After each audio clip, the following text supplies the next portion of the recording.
So let's begin with the questions from the straight lines. चलिए,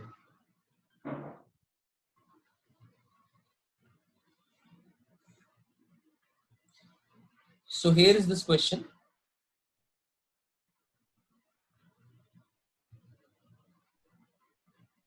Let P and Q be non-zero real numbers, and the equation px square plus qy square plus r multiplied by 4x square plus 4y square minus 8x minus 4 equal to 0 represent.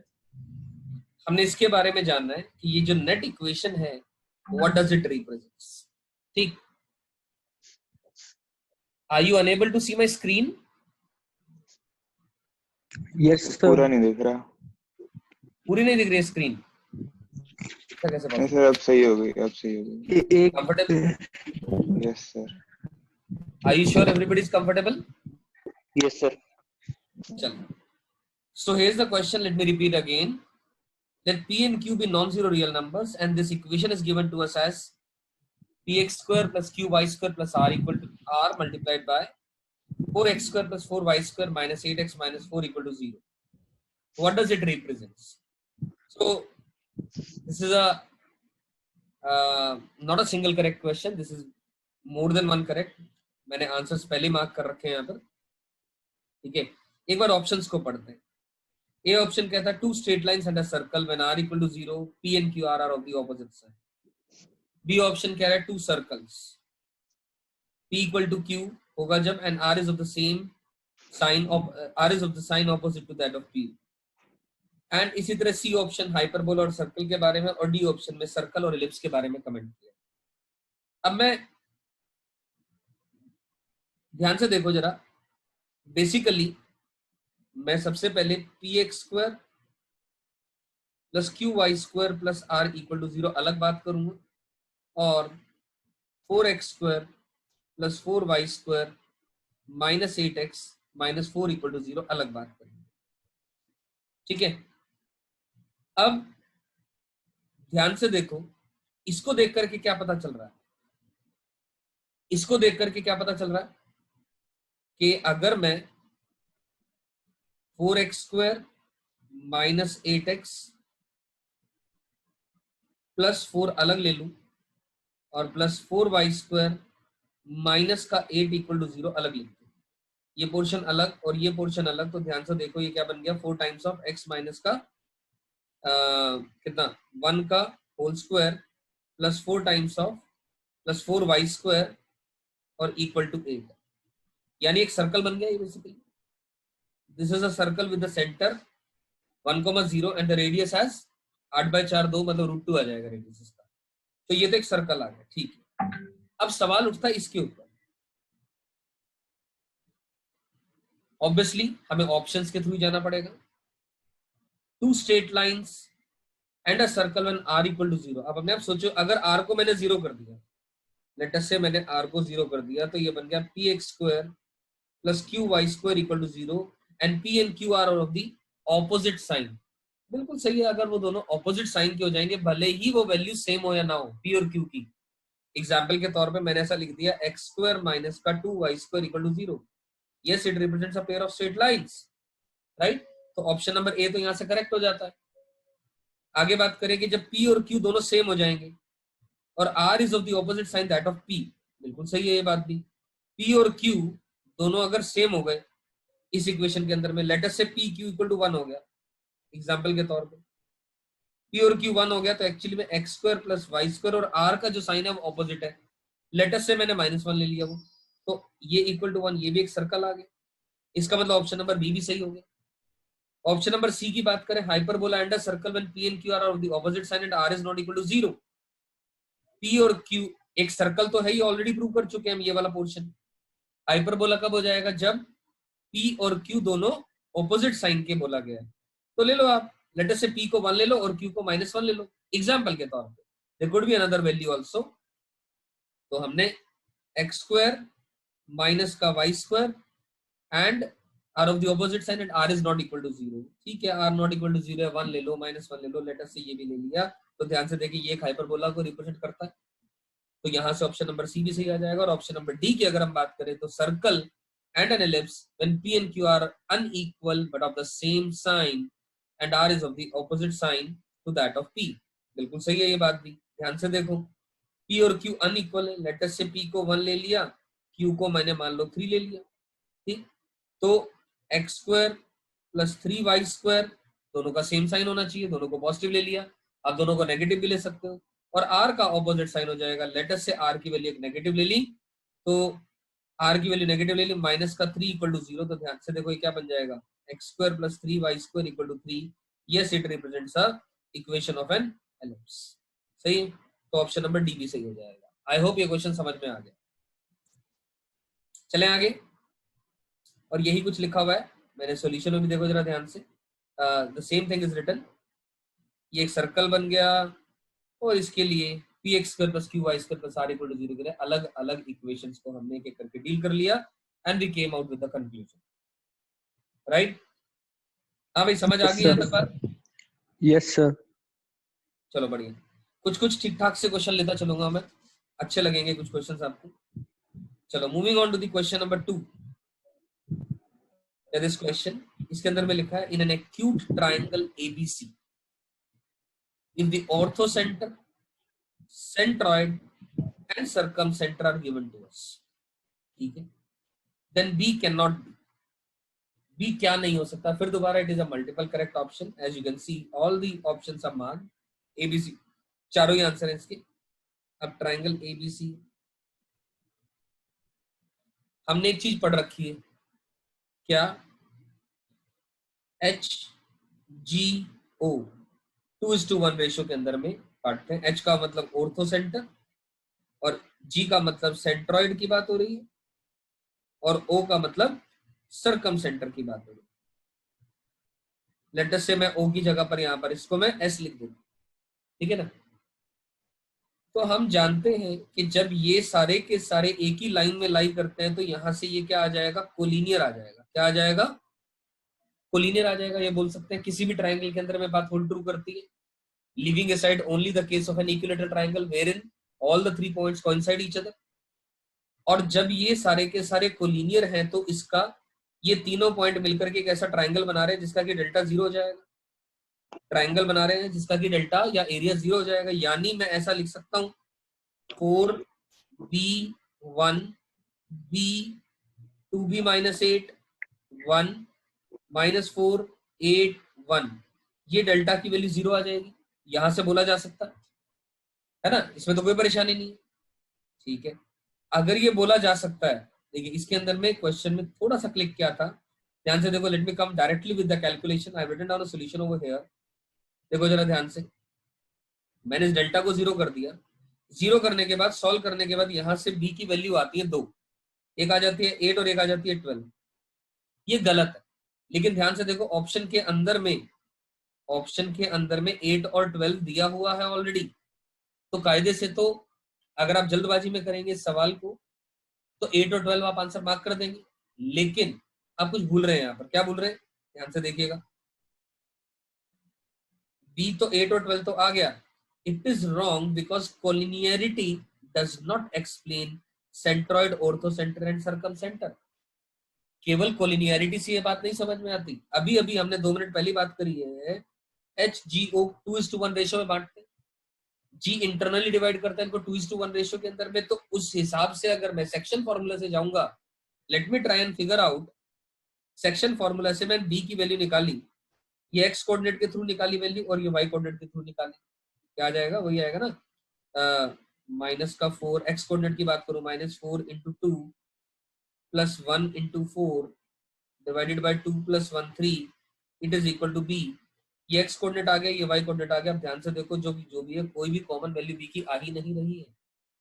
इसका मतलब जितनी भी value आपने b की निकाली है यहाँ पर, इनमें से कोई भी संभव नहीं है।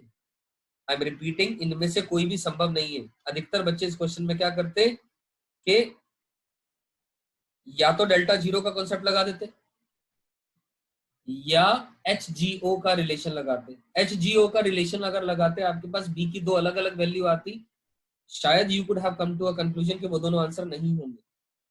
लेकिन जो बच्चा डेल्टा इक्वल टू 0 लगाता और जल्दबाजी में काम करता है इस क्वेश्चन में, तो वो आंसर मार्क करके चल देता कि यार ठीक है, 8.12 तो आ ही रहा है इसके थ्रू आंसर, कि यहाँ से तो ये पॉसिबल वैल्यूज हो गई डेल्टा इक्वल टू 0 की, और उसके अलावा जो बचे हैं ऑप्शन वो मार्क कर दो आप। तो बेटर है, मेरा आपसे ये सजेशन है कि whenever you find a question which can be given a thought via more than one manner, तो kindly give it a thought, because there is a possibility कि दोनों मैनर से क्या चीज आ जाए निकल के हम नहीं जानते। You getting my point? So we need to pay attention, that's the reason of discussing this question with you. क्या ये मेरी बात समझ में आ गई इस क्वेश्चन में भाई? Yes sir. कोई टेंशन, किसी को कंफ्यूजन तो नहीं है? No, sir. चलिए बढ़िया, moving on to the another question. So this question says S is a set comprising the ordered pair x comma y such that this equation is given to us. Then S के बारे में comment करना। ठीक है, अब ध्यान से देखो, जब भी ऐसी इक्वेशन आ जाए 2 डिग्री की equation, 2 degree equation in x and y, the very first thing which must come in our mind must be to factorize it, and I am able to. yes, इसको पोर्शन को अलग देखूं, अगर मैं ये लिखा हुआ x प्लस वाई का होल स्क्वायर और माइनस का 3 टाइम्स, या माइनस ऑफ 3 टाइम्स तो नहीं, 3 कॉमन नहीं आएगा, तो दिस विल बी माइनस का minus of 3x plus 3y minus 2 equal to 0। ठीक है, ऐसा लिख दिया। ध्यान से देख लो इस बात को, ये वाला पोर्शन एक परफेक्ट स्क्वायर बन गया और यहां से हमने माइनस को कॉमन ले लिया। ठीक है, अब क्वेश्चन ने कहा हमसे ABCD ऑप्शन में, A option consist of 2 coincident lines, 2 parallel lines which is not coincident, consist of 2 intersecting lines, और finally D option it is a parabola. ध्यान से देखो एक मिनट के लिए, मैंने इसको ऐसा लिख दिया, ये इसके अंदर में एक बड़ी अच्छी थॉट थी इस क्वेश्चन में फैक्टराइज करने वाली भी। x प्लस वाई का होल स्क्वायर तो हमने क्रिएट कर लिया था, मैंने x plus y minus 3x minus 3y में से भी ये कॉमन ले लिया। फायदा उसका ये मिला कि फैक्टराइज करने में हमें आसानी हो गई। मोर और less it can be considered as a question of a simple algebra up till the time we are factorising it. तो x प्लस वाई को t लिया, t स्क्वायर माइनस का 3t प्लस 2 इक्वल टू 0 बना, उसको factorise किया, ये बना, तो t minus 2 into T minus का 1 इक्वेशन आ गया। और आप अपने आप देख पा रहे हैं, once you factorise it you are able to see simply 2 parallel lines हैं जो कि कोइंसाइड नहीं कर रही। एक लाइन आ रही है x plus y minus 2 equal to 0, दूसरी आ रही है x plus y minus 1 equal to 0। दोनों पैरेलल हैं लेकिन कोइंसाइड नहीं कर रही। You getting it? तो consist of 2 yes sir. Not. और ठीक है, अगर आप फैक्टराइजेशन से ऐसे नहीं जाना चाहते थे, अगर आपके मन में आता है कि भैया इसका डेल्टा चेक कर लो, इसका डेल्टा आप चेक कर लो, जो आएगा, ठीक है ना, डेल्टा 0 आएगा, तो yes it will represent a pair of straight line. तो फिर फैक्टराइज करना है, वो थॉट डालना है, वो भी सही है, लेकिन डेल्टा 0 चेक करने में ऑब्वियसली थोड़ा सा टाइम ज्यादा लगेगा, इसीलिए। और वैसे भी खैर ठीक है, पैराबोला का भी ऑप्शन दे रखा ऑलरेडी, तो डेल्टा नॉट इक्वल टू 0 भी हो सकता था, कि क्वेश्चन सॉल्व करने से पहले अपने को आंसर नहीं मालूम है। तो डेल्टा 0 करके अगर फैक्टराइज करना था सिंपल, तब भी फैक्टराइज अलग तरीके से जैसा हम नॉर्मली करते हैं, क्योंकि जरूरी नहीं है हर क्वेश्चन में pair of straight line represent करने वाले में इस तरीके का फैक्टराइजेशन संभव हो सके। फिर तो सिंपल वही करते हैं कि होमोजेनियस पार्ट को फैक्टराइज अलग किया और प्लस एल और प्लस एम करके मल्टीप्लाई करके कोएफिशिएंट्स को कंपेयर कर लिया दोनों तरफ, वो भी किया जा सकता है। ठीक, लेकिन इन दिस क्वेश्चन दिस तरीका looks much more easier. This is a good question now. The sides of a triangle have a combined equation x square minus 3y square minus 2xy plus 8y minus का 4 equal to 0। ठीक है, ये कहा गया है the sides of a triangle have combined equation, मतलब this equation represents a pair of straight line x square minus 3y square minus 2xy plus 8y minus का 4 equal to 0। ये जो इक्वेशन है it represents L1 equal to 0 and L2 equal to 0।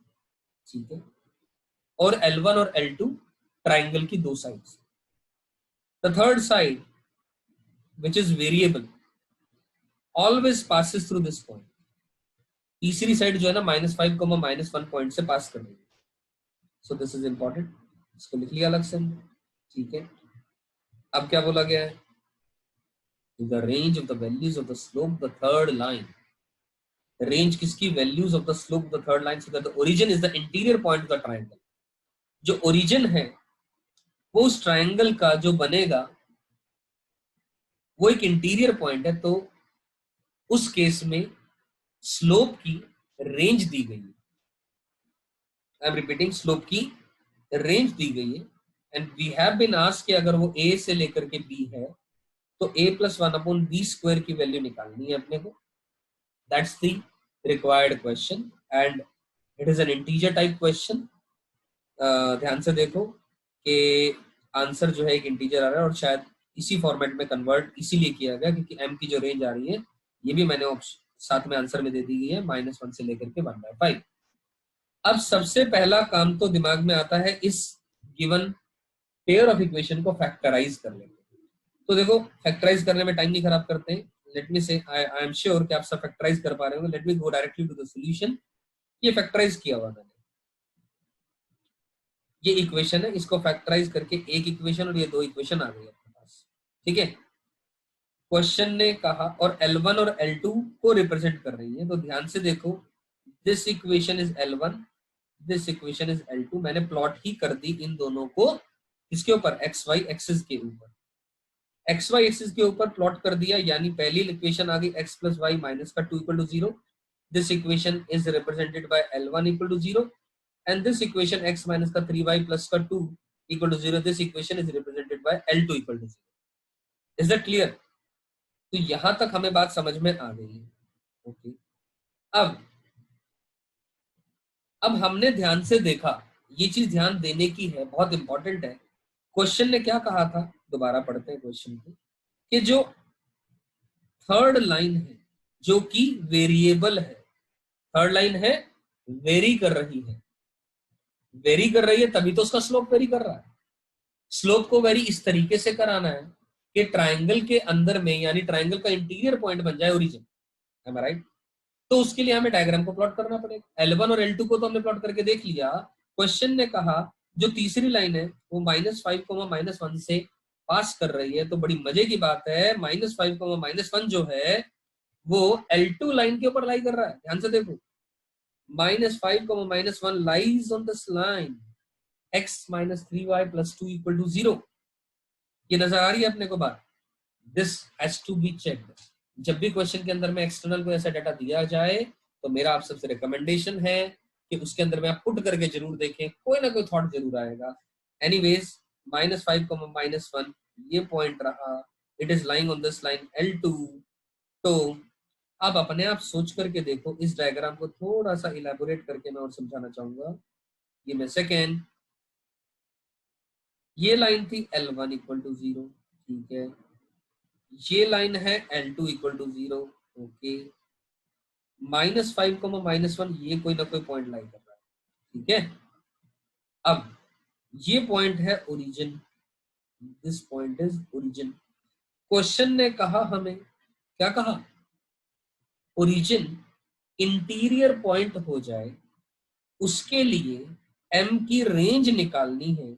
और बड़े मजे की बात है, रेंज जो है ओपन इंटरवल दे रखा है a से b, मतलब मिनिमम टू मिनिमम कहां तक जा सकती है और मैक्सिमम टू मैक्सिमम कहां तक जा सकती है उसके लिए, यानी हमें एक्सट्रीम केसेस सोचने पड़ेंगे।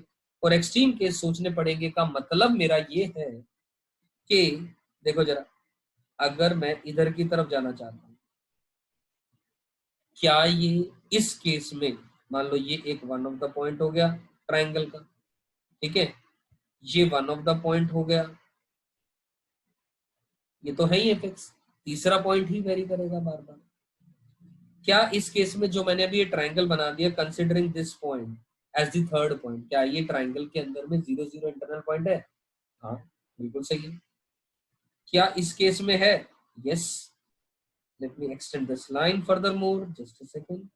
L1 को मैंने एक्सटेंड किया एंड फिर दोबारा देखते हैं आगे। क्या मैं इस केस में ट्राइंगल मिलेगा मुझे, ट्राइंगल के अंदर में 0 0 इंटरनल पॉइंट मिलेगा? यस। कौन सा एक्सट्रीम केस होगा खुद सोच करके देखो, when this line is parallel to L1 equal to 0, this line is parallel to L1 equal to 0, इस केस में ट्राइंगल बनेगा ही नहीं। और पैरेलल से हट करके जरा सी लाइन इस तरफ टिल्टी हुई, बहुत ही नॉमिनल, इस तरीके से, तब भी ये लाइन जो मैं ड्रॉ कर रहा हूं passing through this point -5, -1, this line is going to meet L1 at a very very very very far away point, but it will meet and form a triangle, and in that triangle also 0 0 is going to be an internal point, right? तो ये तो one of the extremity case हो गया। और दूसरा case क्या होगा, जब मैं इस तरफ से जो लाइन है वो ओरिजिन से ही पास कराता चलूंगा, इस केस में ट्राइंगल का इंटीरियर पॉइंट 0 0 नहीं होगा। और इसके अलावा अगर मैं इधर मूव करूंगा लेटेस्ट से इस तरफ, तो 0 0 फिर दोबारा ट्राइंगल का इंटीरियर पॉइंट नहीं होगा। और इस केस में when I am talking about this particular case, when the line passes through 0 0 starting from -5, -1, इस केस में जो 0 0 है वो ट्राइंगल के ऊपर लाई करेगा, अंदर नहीं लाई करेगा। So this is one of the extreme cases and this is the one of the another extreme cases. Am I right? तो बस अपने को बात बन गई। इसका मतलब क्या हुआ, ये लिमिटिंग केस की ही तो बात करी मैंने। The line passes through -5, -1 and can be parallel to this line, यानी I'm talking about the case number 2। तो केस नंबर 2 है, तो उसकी स्लोप क्या आ रही है L1 की -1, तो कंफर्म है M को -1 से बड़ा होना पड़ेगा, तभी तो वो इस तरफ टिल्ट करेगा towards the origin. Away from the origin अगर वो टिल्ट करेगा तो M -1 से छोटा हो जाएगा, तो हमें तो M -1 से बड़ा चाहिए। और दूसरा केस जो ये लाइन मैंने बनाई, इसमें तो line passing through the origin है, तो इसका तो स्लोप ऐसे ही आ गया, क्या आ गया 1/5, है ना। Line passing through the origin is of the form y = mx, तो m आ गया, इसके ऊपर लाइन के ऊपर 2 पॉइंट्स आ गए 0 0 और -5, -1 आ गया, तो 1/5 आ गया। तो स्लोप उससे छोटी होनी चाहिए, क्योंकि स्लोप अगर m/1/5 से बड़ी हो जाएगी तो वो इस लाइन को रिप्रेजेंट करेगी। हमें तो 1/5 से छोटा चाहिए, यानी इस तरीके की चाहिए, तभी तो वो ट्राइंगल के अंदर में 0 0 पॉइंट लाई करेगा। इसका मतलब m आपके पास ऑलरेडी ये आ चुका है, -1 से लेकर के 1/5, दोनों ही केस में ओपन इंटरवल है, ना तो -1 हो सकता है m और ना ही 1/5 हो सकता है। तो यहाँ से a की वैल्यू आ गई, b की वैल्यू आ गई, हमसे पूछा गया है a + 1/b², हमने वैल्यूज इंसर्ट करी and we got the final answer as 25। और ये क्वेश्चन थोड़ा सा टेढ़ा था, थोड़ा सा मैं कहूंगा डिफिकल्टी हार्ड लेवल की तरफ था ये क्वेश्चन। समझ आ गया? यस और नो? Yes sir. सभी को भाई? Yes sir. चलो यस तो सर। थोड़ा एडवांस पर्सपेक्टिव बात करूं तो डायरेक्टली ट्रेडिशनल क्वेश्चन नहीं आते हैं पेपर के अंदर में, कहीं ना कहीं कोई थॉट डालना, just a click of mind, क्योंकि अधिकतर बच्चे स्लोप निकाल लिया इस तरीके की बात करते हैं क्वेश्चंस के अंदर में, लेकिन ये क्वेश्चन थोड़ा सा था स्लोप की रेंज के बारे में। ठीक, चलते हैं फिर आगे क्वेश्चन पे।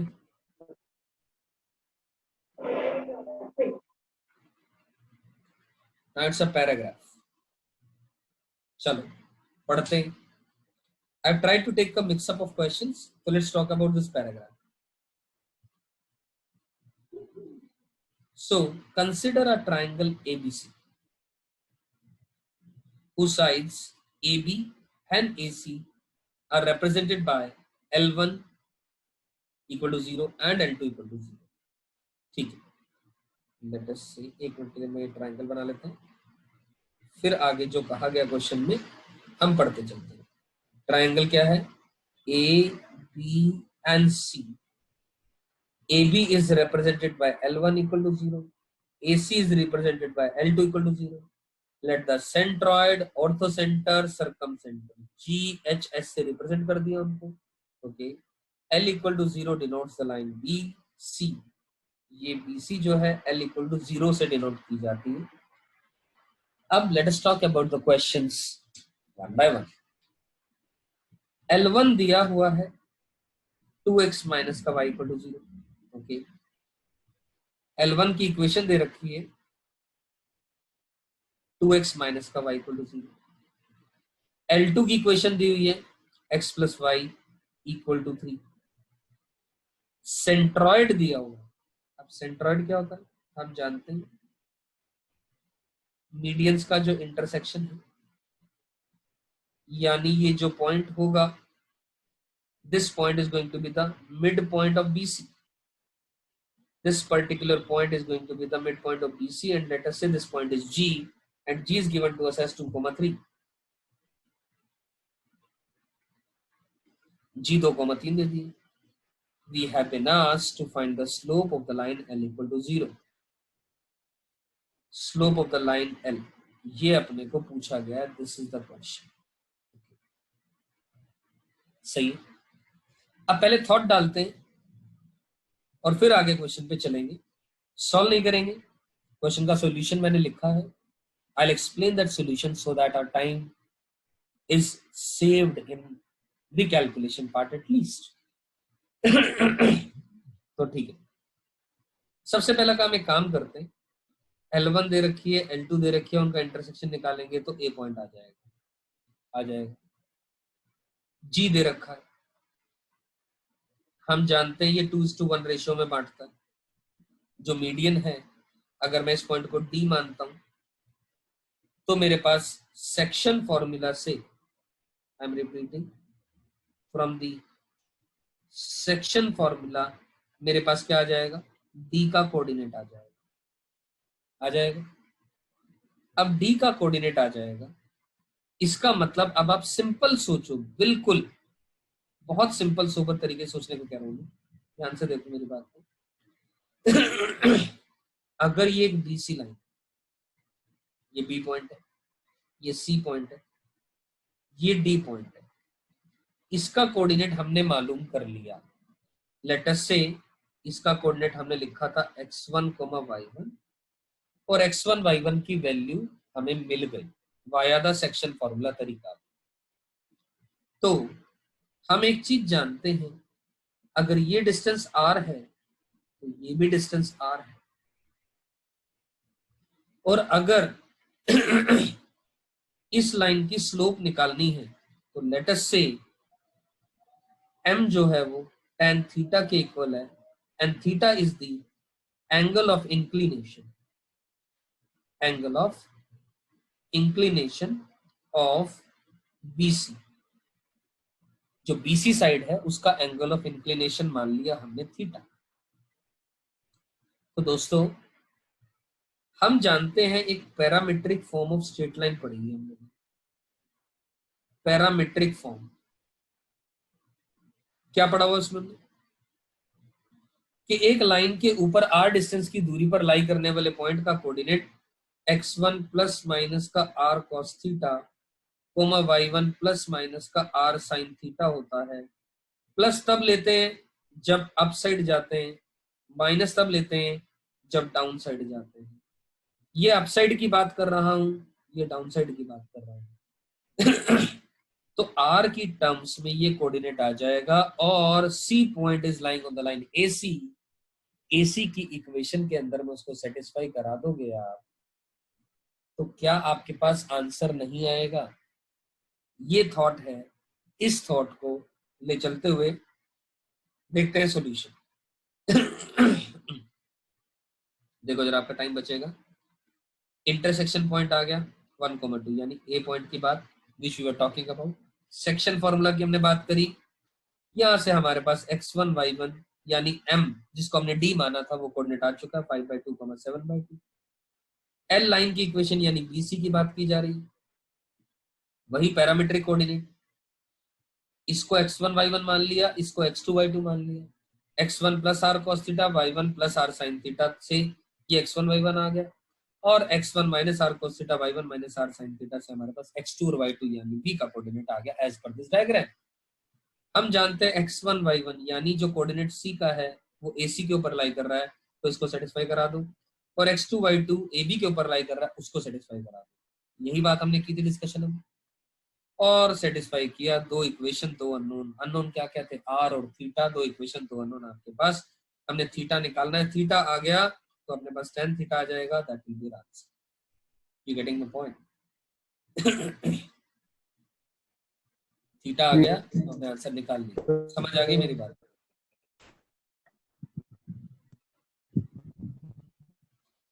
हाँ भाई, क्लियर है? Yes sir.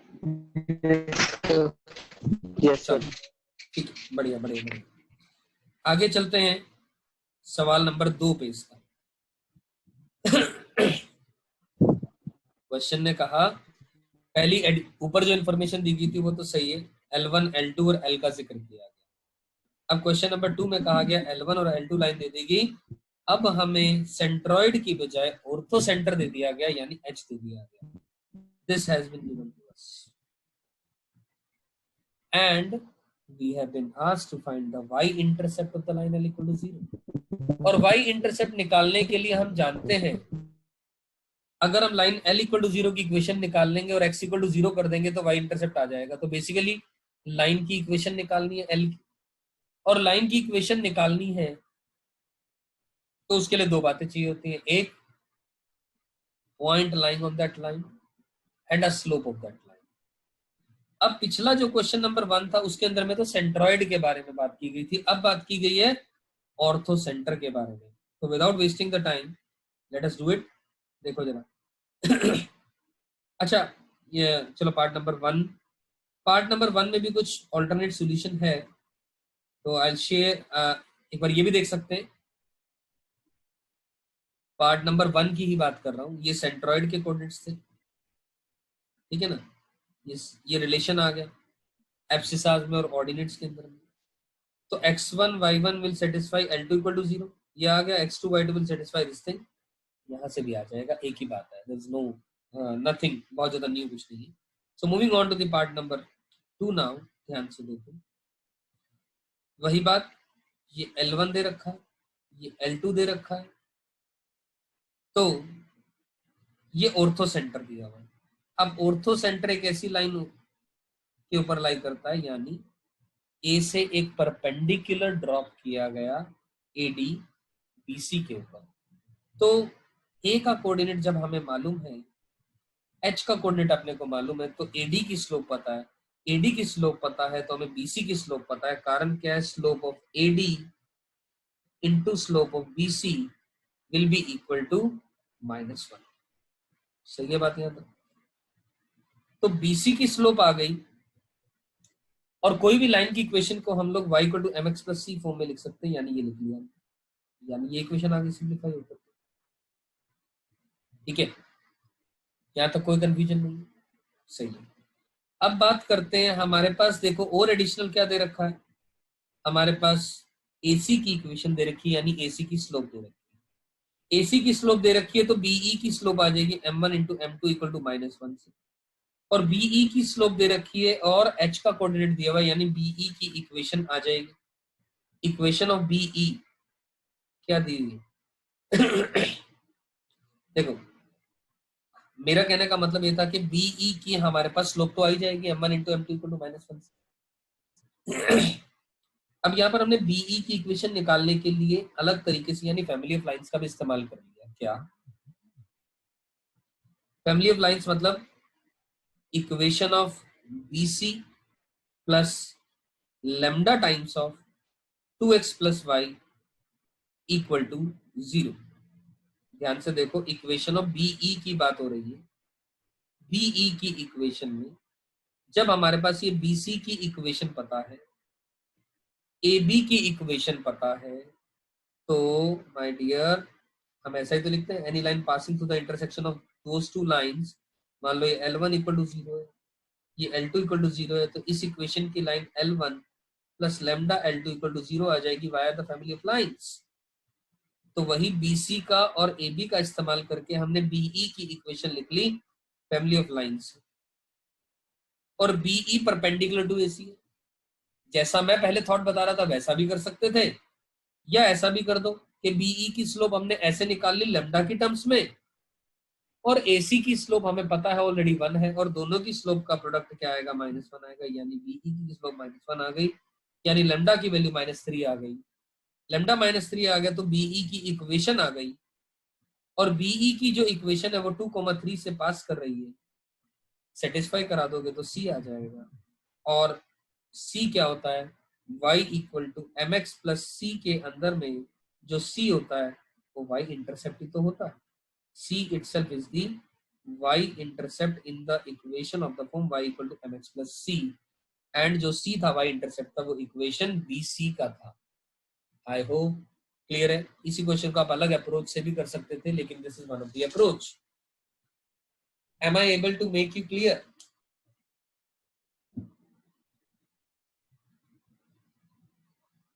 अभी समझ आ गई बात? Yes sir. Yes sir. चलिए बढ़िया, आगे चलते हैं। आगे पार्ट नंबर 3 पे चलते हैं।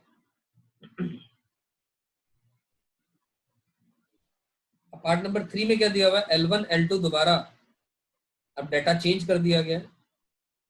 ऑब्वियसली यहाँ भी डाटा चेंज था क्या इसके मुकाबले। L1 L2 दो इक्वेशन दे रखी है, अब S दिया हुआ है। S कौन है? S is the circumcenter given to us, and we have been asked now to find the x-intercept of the line L equal to 0। तो ठीक है, अब सर्कमसेंटर के थ्रू कैसे अप्रोच करेंगे फिर दोबारा देखते हैं। Let's go again to the solution. देखो जरा सिंपल, सर्कमसेंटर क्या होता है हम जानते हैं, क्या होता है?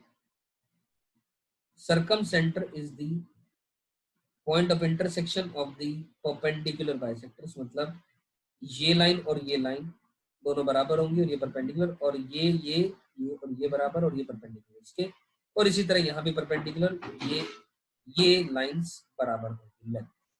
करेक्ट? ऐसा ही कुछ डायग्राम में भी आप देख पा रहे हो जो बना हुआ है यहाँ पर।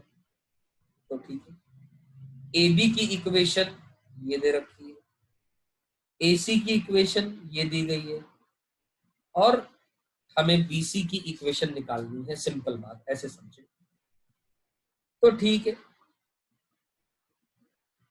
अब हमने ये जो मिड पॉइंट्स है जो हमने ऊपर जिक्र किया, ये वाले और ये वाले पॉइंट्स की बात कर रहा हूँ, इसका नाम D दे दिया, इसका नाम E दे दिया, और लेटस से इस पॉइंट का नाम F दे दिया। ठीक है, तो अब इक्वेशन ऑफ एस डी की बात करेंगे। इक्वेशन ऑफ एस डी क्या है? This is S D is perpendicular to A B. साफ साफ पता है आपको बात, ए बी की इक्वेशन पता है तो एस डी की भी स्लोप आ जाएगी। जब ए बी की स्लोप मालूम है तो एस डी की slope m1 into m2 equal to -1 करके इस्तेमाल करके आ जाएगी। सही है। अगर एस डी की स्लोप आ गई तो इसका मतलब, और एस पॉइंट पता है ना, इसकी स्लोप कितनी है ए बी की? -1। तो स्लोप ऑफ एस डी क्या आ जाएगा? Slope of S D will be 1।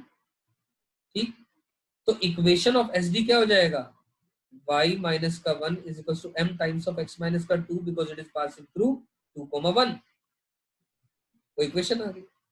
इसी तरह वाया द सेम कॉन्सेप्ट आप एस ई की इक्वेशन निकाल ली। एस ई की इक्वेशन निकाल लिया आपने। ठीक है, अब एस डी की इक्वेशन आ गई, एस ई की इक्वेशन आ गई। एस डी को आपने ए बी के साथ सॉल्व किया तो आपके पास डी का कोऑर्डिनेट आ गया, और एस ई को आपने ए सी के साथ सॉल्व किया तो आपके पास ई का कोऑर्डिनेट आ जाएगा सिमिलर मैनर। सही है। अब हमें पता है भैया जो डी है वो इन दोनों का मिड पॉइंट है, तो ये और ये बराबर है, तो सेक्शन फॉर्मूला से बी का कोऑर्डिनेट आ जाएगा और सेक्शन फॉर्मूला से ही इसका सी का कोऑर्डिनेट आ जाएगा। सेक्शन फॉर्मूला से अगर बी का कोऑर्डिनेट और सी का कोऑर्डिनेट आ गया तो इसका मतलब बीसी की इक्वेशन आ गई, और बीसी की इक्वेशन आ गई तो बात खत्म हो गई। हमें क्या चाहिए, बीसी का एक्स इंटरसेप्ट चाहिए। स्ट्रेट लाइन की इक्वेशन आ गई तो एक्स इंटरसेप्ट आ जाएगा, खत्म बात।